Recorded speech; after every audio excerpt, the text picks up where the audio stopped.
Ito na nga po ang aking finished product, ang aking bibingka sa kawali. Napakayami, napakasarap po. Ayan. So wala. Tara guys, kain tayo. Tingnan na natin. So ayan, sarap. Yan, kita niyo macapuno. Ayan. Napakayami na. Sarap, sarap ang aking bibingka sa kawali.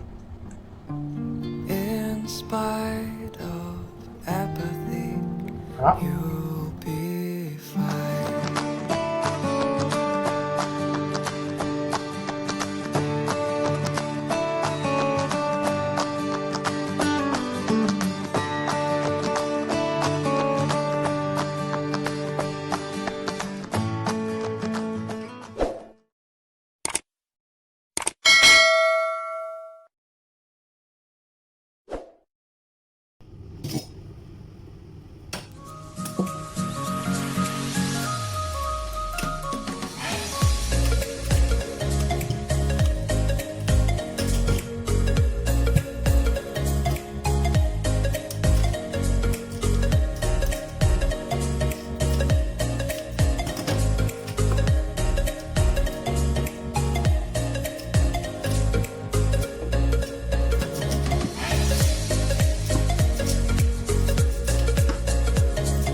Ito na nga guys, sinabalatan ko na yung so gagawin muna natin.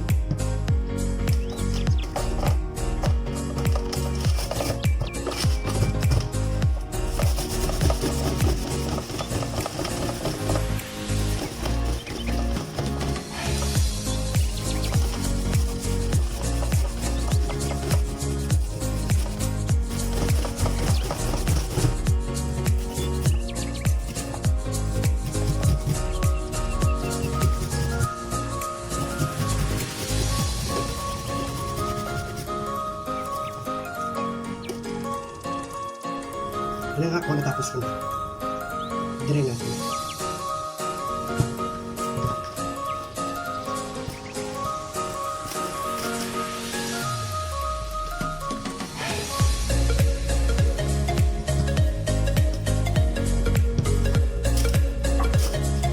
Ayan, i-grate ko para bawasan ng gusto.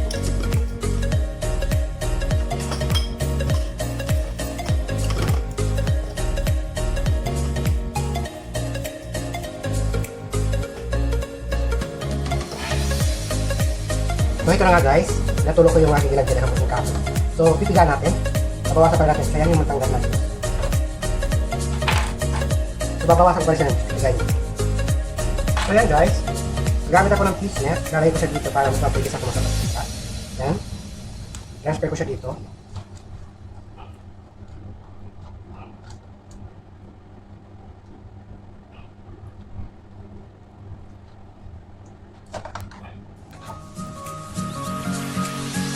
Ito nga, higa natin.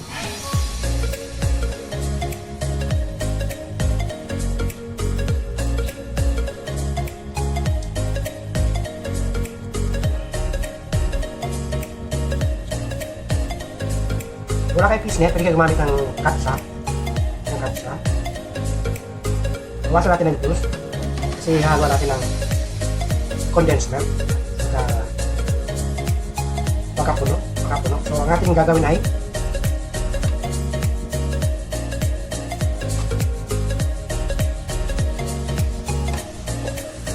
ayan, 1 cup ng sugar, halo ko.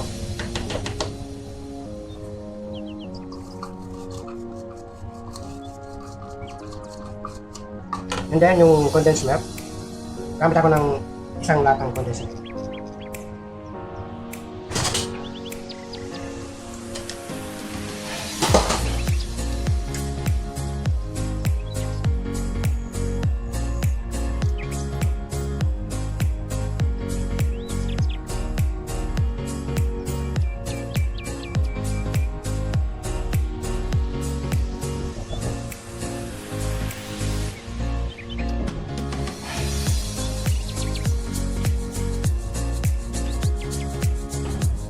Ayan guys, maglalagay din ko ng coconut milk.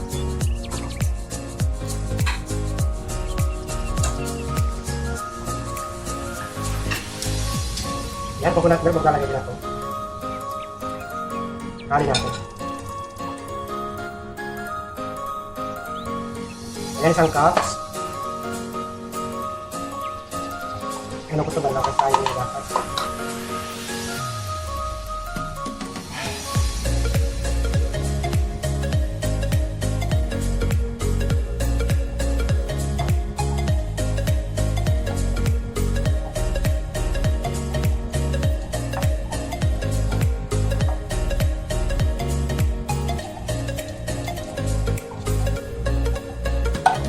Taruin lang natin.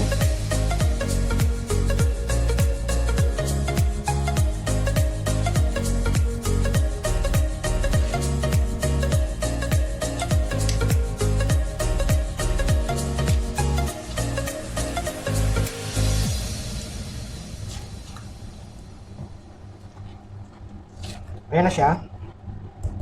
Maglalagay din ako makapuno. So, isang makapuno. Sa gabong ko, halo ko makapuno. Ayan. Special na natin bibingka. Bakit mga aking lalagay.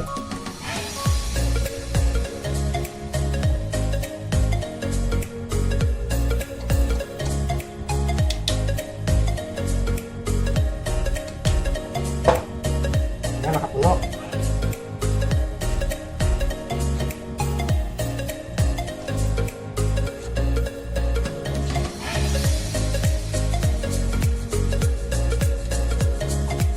I-mix natin para matlo yung sugar.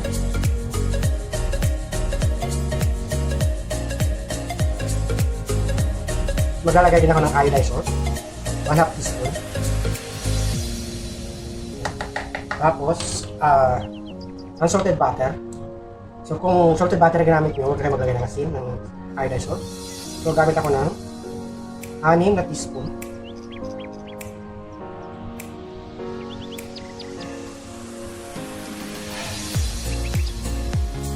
Yan, 6 na teaspoon na unsalted butter. Yan.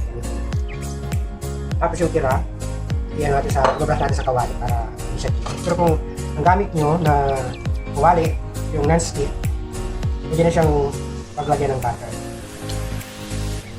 Ayan, halog lang natin.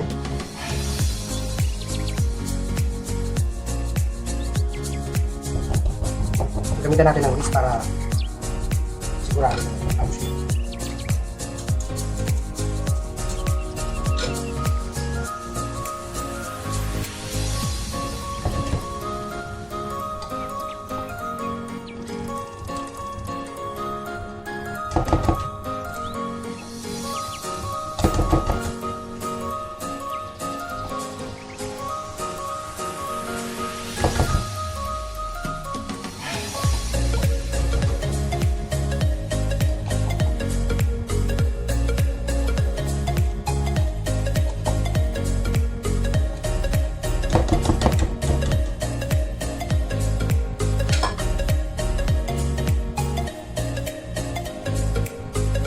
Ayan ha.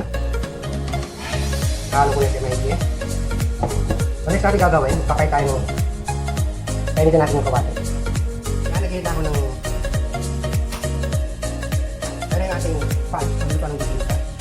So gamit ako ng takan para antay siya. So ano natin konting, actually yung itong aking kawali ay non-stick. Pero gamit na rin ako ng konting butter para hindi siya masyadong dito. So ito nakalali ito. Pantay-pantay ang laki ng ating bibingka sa kawali.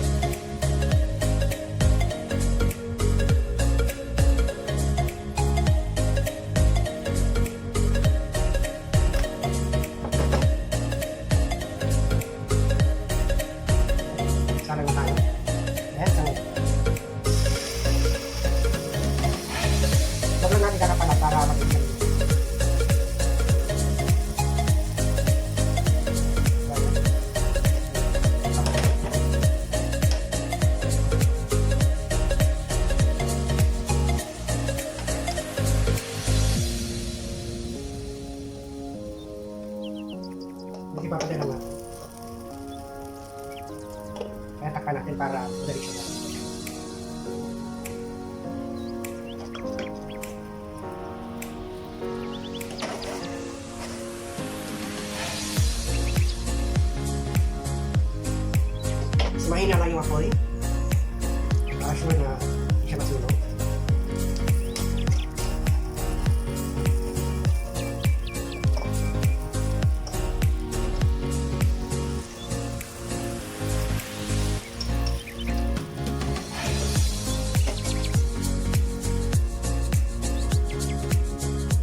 Ito na nga po ang aking finished product, ang aking bibingka sa kawali.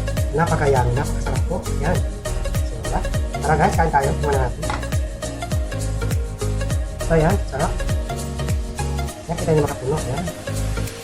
Napakayami niya. Sarap. Sarap ang aking bibingka sa kawali.